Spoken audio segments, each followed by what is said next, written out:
सुनो, एक गिलास पानी देना। क्या?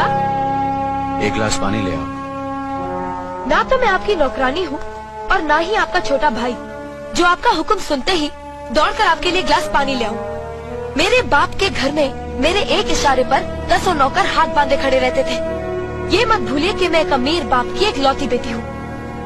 आप तो उम्र में बड़े हैं ना, किससे किस तरह की बात की जाती है इतनी तमीज तो आपको आनी चाहिए। Mind it.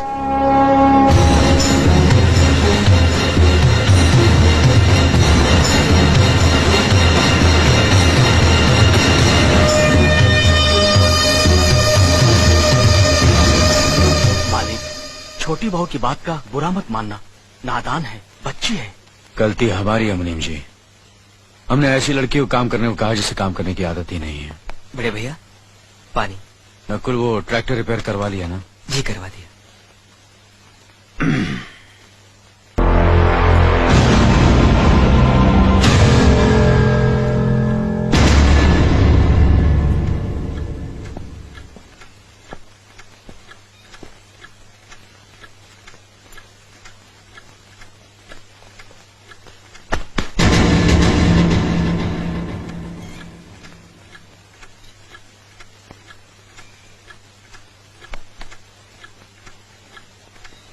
इसे मैं फेंक देता हूँ बड़े भैया, आप चाहिए।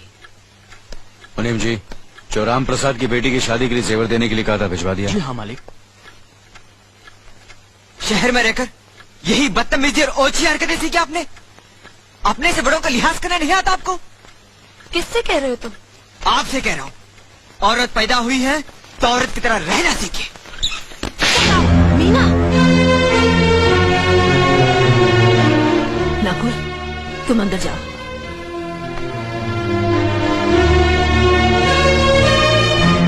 पागल हो गई हो तुम? औरत होकर एक मर्द पर हाथ उठाती हो? इतनी ऊंची घराने की बहू होकर ऐसी नीच हरकत, शर्म नहीं आई तुम्हें? कौन सा ऊंचा घराना? ये जहाँ सिर्फ एक आदमी राजा है और बाकी सब उसके गुलाम। मीना, चिल्लाइए मत। आप मेरी सास नहीं है। जिस तरह आप इस घर की बहू है वैसे मैं भी हूँ। बहू हो तो बहू की मर्यादा में रहो। मर्यादा की रस्सी में तो आप जैसी जाहिल और गवार औरतें बनती हैं। मुझ जैसी पढ़ी लिखी मॉडर्न जमाने की लड़की नहीं। Uneducated idiots. Excuse me, I am not an illiterate. I am a graduate from the University of Allahabad.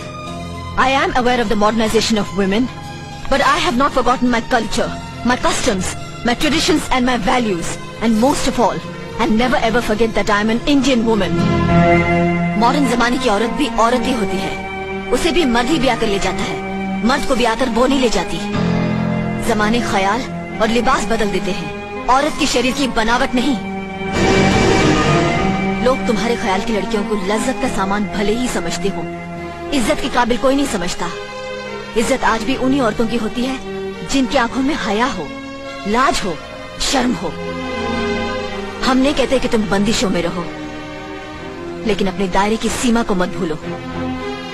लड़की जब अपने माँ बाप के घर होती है तब उसके कांधों पर अपने ही घर की इज्जत का बोझ होता है, लेकिन जब वो बहू बनकर ससुराल जाती है तब उसके कांधों पर एक नहीं 2 परिवारों की इज्जत का बोझ होता है। आज जिस तरह तुमने नकुल को तमाचा मारा है, अगर उसी तरह उसका भी हाथ उठ जाता तो तुम्हारी क्या इज्जत रह जाती? कभी सोचा तुमने? क्या बात है मीना?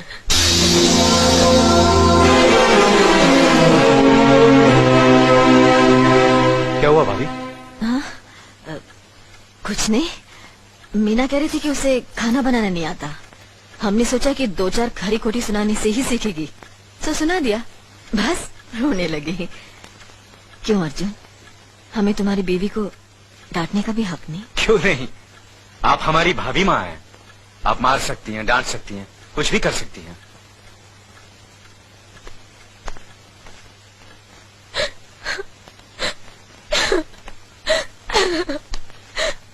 मैंने भूल की जो मैं लोगों के बीच आ गई। मेरी तो इस घर में कोई इज्जत ही नहीं है। जब देखो तो सब मेरी इंसल्ट करते रहते हैं।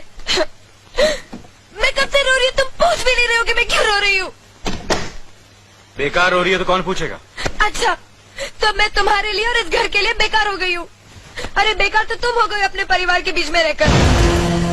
मैं कब से बोले जा रही हूँ और तुम हो के सुन ही नहीं रहे हो। इंसान की चीख सुनकर लोग शुभ अशुभ का विचार करते हैं, लेकिन जब मेंढकी को जुकाम होता है उसकी चीख की कोई परवाह नहीं करता। ये मत भूलो कि जब मेंढकी चिल्लाती है तो आंधी और तूफान आते हैं। आंधी और तूफान आएंगे तो उसका नतीजा तुम्हें ही भुगतना पड़ेगा। तो फिर ठीक है, अब मैं तुम्हारे साथ तब भी रहूंगी जब तुम मेरे साथ मेरे डैडी के घर रहोगे।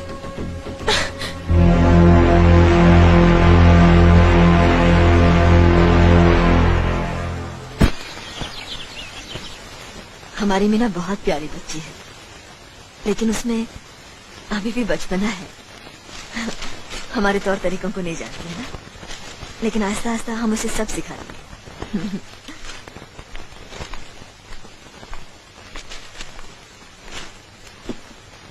बड़े भैया, ये अपने घर जाना चाहती है। जाना भी चाहिए, 4-5 महीने हो गए, मायके की याद भी आती होगी इसे। और अर्जुन, तुम्हारे ससुर जी तुम्हें कई बार बुला चुके हैं, तुम भी कुछ दिनों के लिए हो आओ, तुम्हारा मन भी बहल जाएगा। अगर ये वापस लौटने के लिए जा रही होती तो मैं जरूर जाता, मगर ये तो हमेशा के लिए इस घर से जा रही है। कैसी बातें कर रहे हो? अगर तुम दोनों के ख्यालात एक दूसरे से नहीं मिलते तो इस मामले को घर की 4 दीवारी में बैठकर आपस में सुलझा लेना चाहिए। बहू शहर की पढ़ी लिखी लड़की है, उसे गांव की रीति रिवाज के बारे में क्या मालूम? ये तो तुम्हारा फर्ज बनता अर्जुन कि तुम उसे हमारे तौर तरीके सिखाओ।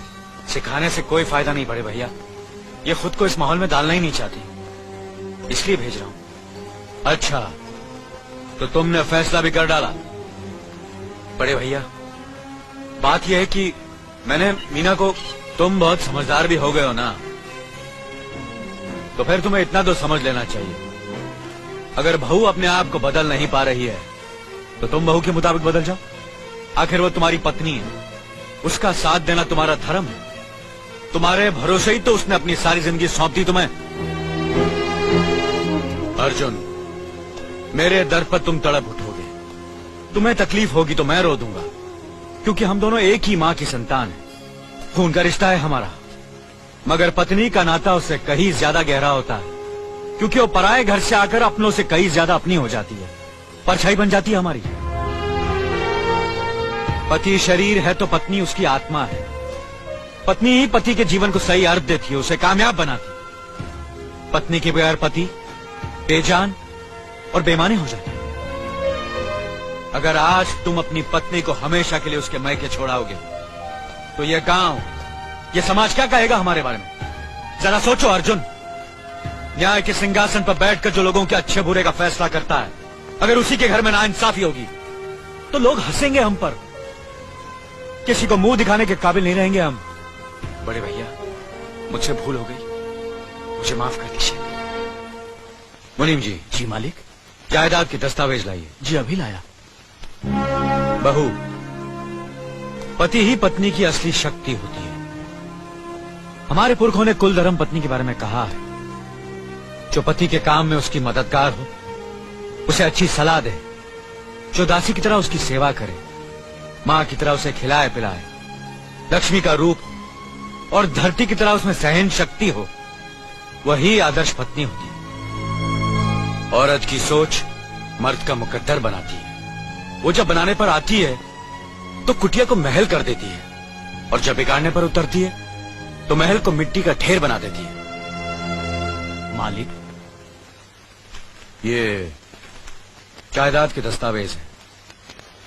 हमारी जमीन जायदाद कहां कहां है और कितनी है, उसका हिसाब किताब ना बाबूजी को मालूम था, ना हम तीनों भाइयों को मालूम है। बहू, तुम पढ़ी लिखी हो, आज से इसका हिसाब किताब तुम देखोगी। लक्ष्मी जी। अपनी चाबियों का गुच्छा और ये कागजात बहू को दे दो।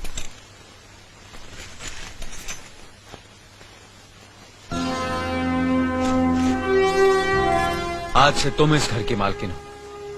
तुम जहां कहोगी, जिस कागज पर कहोगी, हम तीनों भाई चुपचाप आंख बंद करके दस्तखत कर देंगे। कैसा कहोगी वैसा ही करेंगे। बस एक ही विनती है बहू, हम तीनों भाइयों को अलग करने का ख्याल अपने मन में कभी आने मत देना।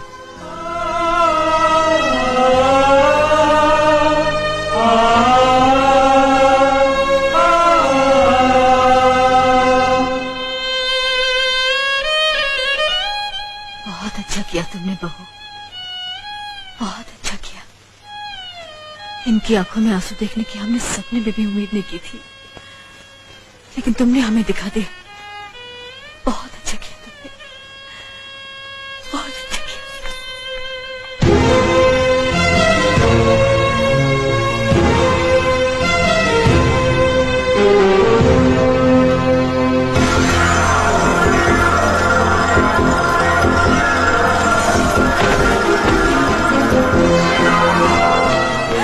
मीना, मीना, क्या हुआ बहू? मीना, मनी जी जल्दी से डॉक्टर को बुलाइए।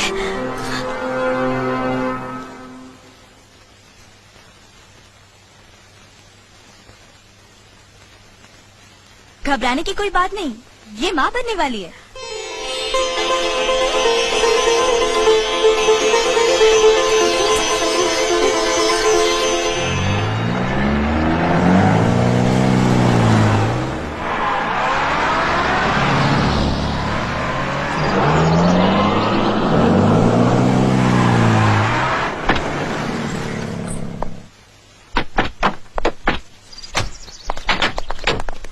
आप लोग यहीं ठहरिए, मैं ठाकुर साहब से मिलकर आता हूँ।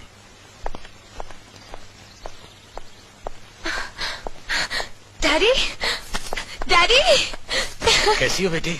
What a pleasant surprise. आने की खबर भी नहीं की।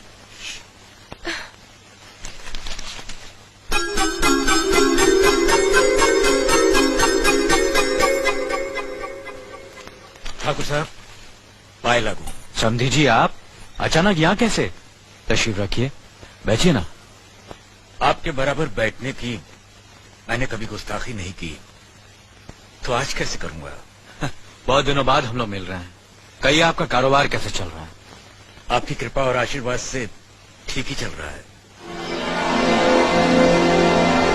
दिल्ली में इंडस्ट्रीज मिनिस्टर के साथ कब की अपॉइंटमेंट ली है? कल सुबह 11 बजे सर। इनकम टैक्स केस का वकील ने कहा है कि 15 तारीख की हियरिंग में मामला क्लियर हो जाएगा। आज एक्सपोर्ट का माल जापान के लिए जहाज से रवाना हो जाएगा ना? जी हाँ सर। नमस्ते ठाकुर साहब।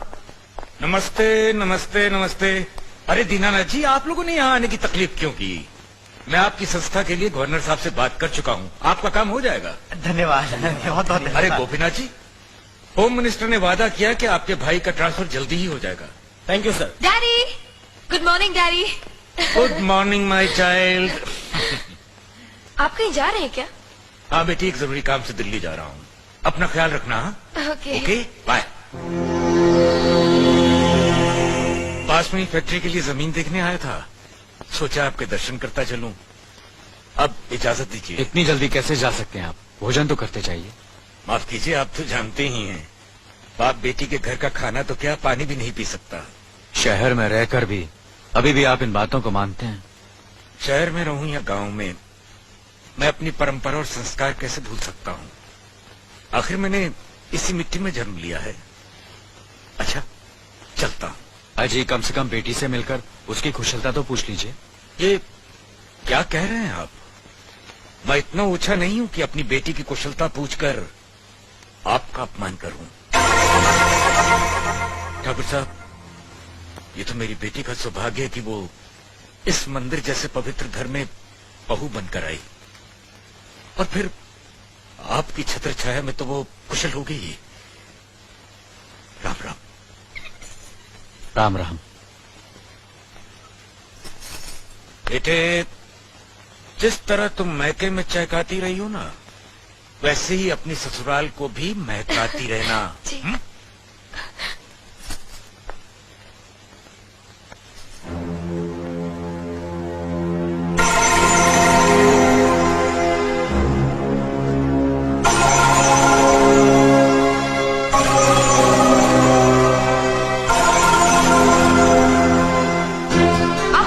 बड़े हैं ना, किससे किस तरह की बात की जाती है, इतनी तमीज तो आपको आनी चाहिए।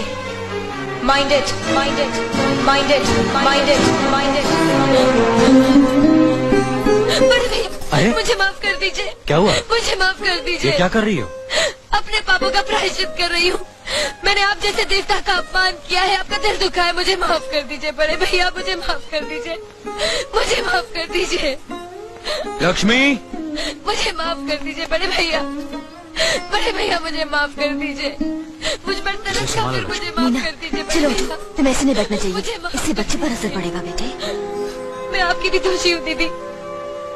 आपने जेठानी की जगह माँ बनकर मेरी गलतियों को बर्दाश्त किया और मैं अभागन आपकी बेटी न बन सकी। मुझे माफ कर दीजिए दीदी, मुझे माफ कर दीजिए। अब चुप भी हो जा।